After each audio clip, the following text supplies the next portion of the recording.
السلام علیکم ورحمۃ اللہ وبرکاتہ۔ موت کو یاد کرنے کا طریقہ سماعت فرمائیے۔ بعض لوگ کہا کرتے ہیں کہ اب تو آرام سے گزرتی ہیں، عاقبت کی خبر خدا جانے۔ دوستو، خدا تو جانتا ہی ہے، لیکن جس کو خدا نے بتلا دیا ہے وہ بھی تو جان گیا، پھر یہ سرکشی اور غفلت کیوں ہے؟ وجہ اس کی یہی ہے کہ موت کو اور آخرت کے حساب کو بھلا دیا ہے۔ اسی لیے ہم کو رسول اللہ صلی اللہ علیہ وسلم نے بتلا دیا کہ تم موت کو زیادہ یاد کیا کرو کہ وہ دنیا کے مزوں کو مٹا دینے والی ہے، کیونکہ مرنے کا کسی کو کچھ پتہ نہیں ہے، نہ معلوم کس وقت اور کس حال میں موت آ جائے۔ ایک امیر آدمی تھا، وہ باہر سے گھر میں آئے اور کھانا طلب کیا۔ خادمہ کھانا اتار کر لائی تو کیا دیکھتی ہیں کہ میاں صاحب مرے پڑے ہیں۔ نہ کسی سے کچھ کہا اور نہ سنا، ذرا سی دیر میں دنیا سے چل بسے اور سب مزے یہیں چھوڑ گئے۔ ایک اور کھاتے پیتے آدمی تھے، 1200 روپے تنخواہ تھی، شملہ پہاڑ پر رہتے تھے، تاش کے بڑے کھلاڑی تھے۔ تاش کھیلتے ہوئے ہاتھ سے پتا چھوٹ کر تخت سے نیچے گر گیا، اس کو اٹھانے کے لیے جھکے، بس وہیں رہ گئے اور دنیا سے چل دیے، اور سب کھیل تماشا ختم ہو گیا۔ اسی طرح ایک امیر گھرانے کی بڑھیا تھی جو بے فکری سے کھانا کھا کھا کر خوب موٹی جھوٹی ہو رہی تھی۔ رات کو سو گئی، جب آنکھ کھلی تو ایک دم چیخ مار دی کہ دوڑو مجھے بچاؤ۔ گھر والے دوڑے ہوئے آئے، کیا دیکھتے ہیں کہ اماں جان کا سانس بند ہے اور مری پڑی ہیں۔ وہ سب حیران ہو کر کہنے لگے کہ اماں جان کا تو کسی نے گلا ہی گھونٹ دیا۔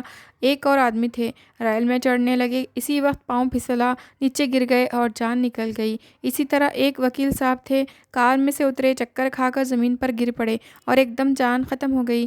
غرض کے ایسے حالات ہم روز دیکھتے رہتے ہیں اور سنتے بھی رہتے ہیں، لیکن پھر بھی اپنا مرنا یاد نہیں آتا۔ موت کو دور سمجھنا بڑی غلطی ہے۔ موت کو یاد رکھنا بہت ضروری ہے، اور اس کو یاد کرنے کا طریقہ یہ ہے کہ جب سونے لگو تو یوں سوچا کرو کہ مرنے کے بعد یہ عزت اور بڑائی اور عیش و آرام سب چھوٹ جائے گا۔ جان کس طرح نکلے گی، قبر میں کیا گزرے گی، منکر نکیر فرشتوں کو کیا جواب دوں گا، آخرت میں اچھے اور برے عملوں کا حساب ہوگا، اس وقت خدا کو کیا جواب دوں گا۔ جب روزانہ اس طرح سوچو گے اور مرنے کو یاد کرو گے تو دنیا کے مزوں کی محبت گھٹ جائے گی، برے کام چھوٹ جائیں گے۔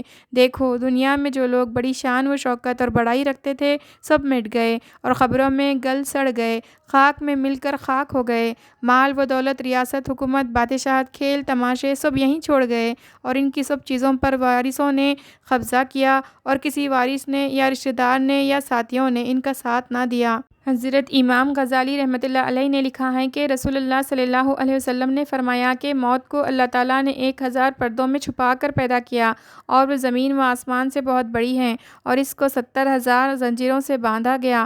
ایک ایک زنجیر اتنی لمبی تھی کہ اگر کوئی 1000 سال چلے تو اس کے سر پر ہی رہے۔ فرشتے اس کے پاس نہیں جاتے تھے، ہاں اس کی آواز سنتے تھے۔ حضرت آدم علیہ السلام کے زمانے تک اس کو کوئی نہیں جانتا تھا کہ موت کیا چیز ہے۔ پھر اللہ تعالیٰ نے اسرائیل علیہ السلام ملک الموت کو حکم دیا کہ ہم نے تم کو موت پر اختیار دیا۔ انہوں نے عرض کی، یا رب، موت کیا ہے؟ اللہ تعالیٰ نے اسی وقت موت کے اوپر سے پردے اٹھا دیے اور سب فرشتوں نے اس کو دیکھا۔ اللہ تعالیٰ نے موت کو حکم دیا کہ اپنی سب آنکھیں کھول اور اپنے بازوؤں سے اڑ۔ جب موت نے آنکھیں کھولی اور اڑی تو فرشتے ڈر گئے اور بے ہوش ہو کر گر گئے۔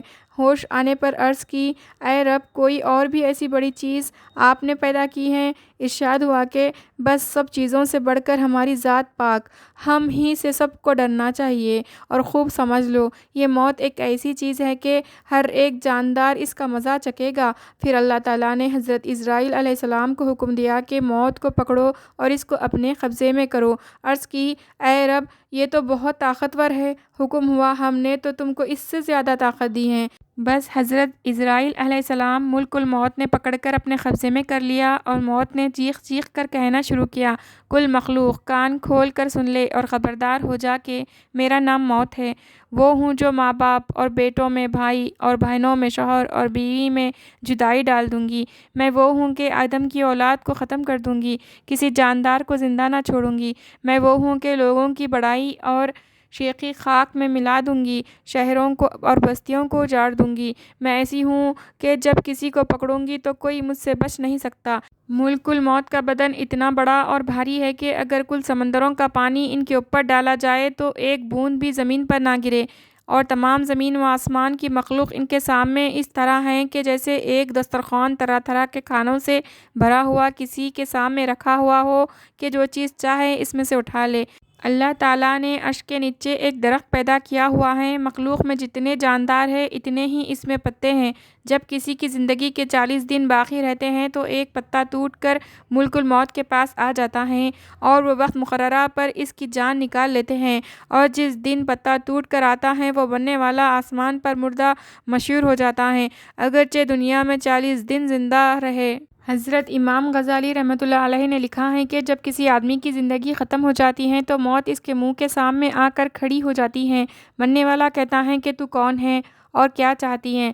وہ کہتی ہے میں موت ہوں، تجھے لینے آئی ہوں، اب تجھے دنیا سے نکالوں گی اور تیری اولاد کو تجھ سے جدا کروں گی اور تیری عورت کو بیوہ کروں گی اور تیرا مال غیروں کو دلواؤں گی جس کو تو نے جمع کیا ہے اور خدا کی راہ میں نہ دیا۔ موت کی یہ باتیں سن کر وہ منہ پھیر لیتا ہے، پھر منہ کے سامنے آ کر کہتی ہے کہ تو مجھے نہیں جانتا، میں وہی موت ہوں کہ جس نے تیرے باپ و دادا کو دنیا سے نکالا تھا، بتا تو نے دنیا کو کیسا پایا؟ وہ کہتا ہے کہ دنیا بڑی دغا باز ہے۔ پھر دنیا ایک صورت میں بن کر آتی ہے اور کہتی ہے کہ اے بے شرم، تو نے میرے اندر رہ کر خدا کی نافرمانی کی، حلال اور حرام میں فرق نہ کیا، اور تو یہ سمجھتا تھا کہ میں ہمیشہ دنیا میں رہوں گا۔ میں تجھ سے تیرے بد کاموں کی وجہ سے ناراض ہوں، بد کام تو نے کیے اور دغا باز مجھ کو بتلاتا ہے۔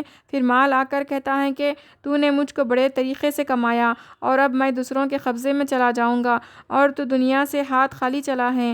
پھر ملک الموت اس کی جان نکال لیتے ہیں۔ اگر ایماندار اور اللہ و رسول کا تابعدار ہے تو ایسی آسانی سے نکال لیتے ہیں کہ جیسے آٹے میں سے بال نکالا جائے، اور اگر بے ایمان اور نافرمان ہے تو ایسی سختی سے نکالتے ہیں کہ جیسے کانٹوں پر چادر ڈال کر کھینچی جائے، کہ مرنے کے وقت مرنے والے کو ایسی پیاس لگتی ہے کہ مرنے والا بہت بے چین ہو جاتا ہے۔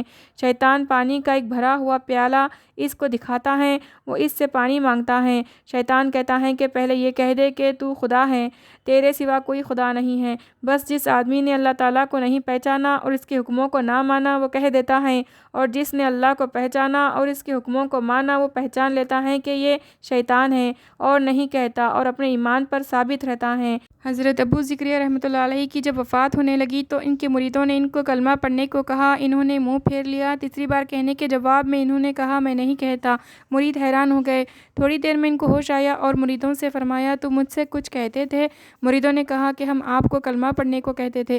آخر میں آپ نے جواب دیا کہ میں نہیں کہتا۔ پھر حضرت صاحب نے مریدوں سے فرمایا اے عزیزو، اس وقت مجھ کو بڑی تیز پیاس لگی ہوئی تھی اور شیطان پانی کا پیالہ بھر کر میرے سامنے لایا اور کہتا تھا کہ یہ کہہ دے کہ تیرے سوا کوئی خدا نہیں ہے، جب تجھ کو پانی دوں گا۔ میں نے دوبارہ اس کی طرف سے منہ پھیرا۔ تیسری بار میں نے اس کو جواب دیا کہ میں نہیں کہتا۔ بس وہ بے ایمان بے امید ہو کر بھاگ گیا۔ اللہ تعالیٰ نے اس وقت کے امتحان میں میری مدد فرمائی اور دشمن سے مجھ کو بچایا۔ اب تم سب گواہ رہو، میں کلمہ شہادت پڑھتا ہوں، اشہد ان لا الہ الا اللہ وحدہ لا شریک لہ واشہد ان محمدا عبدہ ورسولہ۔ کلمہ پڑھتے ہی اللہ کو پیارے ہو گئے۔ سبحان اللہ، کیا مبارک موت ہے اللہ تعالیٰ کے پیارے بندوں کی۔ اے انسان، تو بھی خدا سے ڈرو اور اللہ والوں سے سبق حاصل کرو۔ جب آدمی مر جاتا ہے تو آسمان سے یہ آواز آتی ہے جن کو مرنے والا ہی سنتا ہے، اے آدم کے بیٹے، تو نے دنیا کو چھوڑا یا دنیا نے تجھ کو چھوڑا؟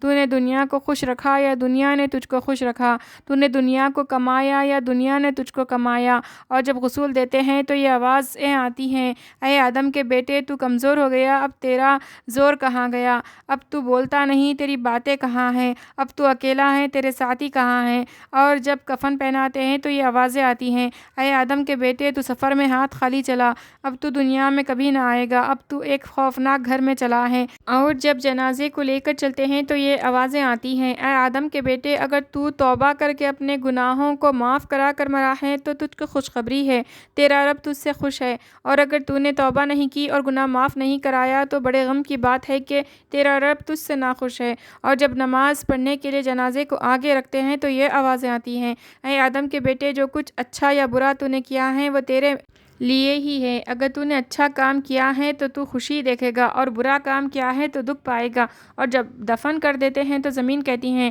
اے آدم کے بیٹے، تو میرے اوپر ہنستا تھا، اب روتا ہے، تو میرے اوپر خوشیاں کرتا تھا، اب غم میں پڑا ہوا ہے، تو میرے اوپر اکڑ اکڑ کر باتیں کرتا تھا، اب خاموش پڑا ہوا ہے۔ جب لوگ دفن کر کے چلے آتے ہیں تو اللہ تعالیٰ کی طرف سے کہا جاتا ہے، اے بندے، تو اکیلا رہ گیا، تیرے دنیا کے ساتھی تجھ کو اندھیرے گڑھے میں ڈال کر چل دیے، جن کے لیے ہماری نافرمانی کرتا تھا۔ اے بندے، ہم آج تیرے اوپر ایسا رحم کریں گے کہ تیرے ماں باپ نے بھی تجھ پر ایسا رحم نہیں کیا ہوگا۔ اے انسان، تو اللہ تعالیٰ کی مہربانی کو دیکھ اور جان و دل سے اس کی تابعداری کر۔